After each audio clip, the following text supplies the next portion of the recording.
Môre, môre, môre, hoe gaan dit by julle? Dis Dinsdag, julle moet wakker word. Die week skuif. En as die week skuif, dan skuif die Here saam met hom. Ek en jy moet in sy spoor kom. Ek en jy moet op sy pas kom. So kom ons gryp hierdie dag aan. Kom ons gaan leef in die goedheid en die genade van ons hemelse Pa. Vanmôre wil ek vir julle 2 verse lees uit Handelinge 2.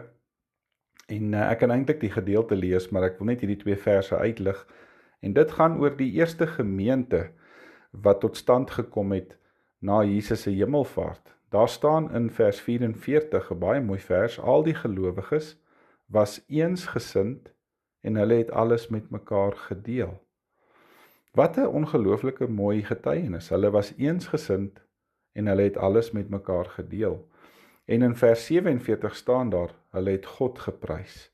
Die volk was hulle goedgesind en die Here het elke dag mense wat gered word by hierdie gemeente gevoeg.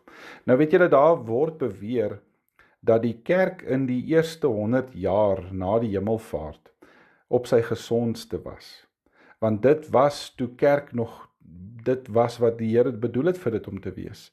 Dit was die hande en die voete van Jesus wat verlore mense gaan soek het, daar waar hulle geleef het, en armes uit hulle omstandighede gaan haal het, en mense het hulle eie gerief vir ander opgeoffer, en dit wat hulle gehaat het, het hulle met ander gedeel. Dit was 'n dinamiese, alles opofferende gemeenskap van gelowiges. Dit laat my vandag so bietjie wonder oor hoe lyk ons kerk vandag. En as ek nou praat van die kerk, dan praat ek van die kerk oor die algemeen. Is dit vir jou net 'n statiese gebou waarheen jy Sondag gaan, om daar 'n boodskap te gaan kry, dat jy net weer Maandag met jou lewe kan aangaan? En is dit dalk die rede waarom die buitewêreld nie meer lus het om die Here te volg nie? En dit terwyl daar so 'n massiewe behoefte aan die Here is.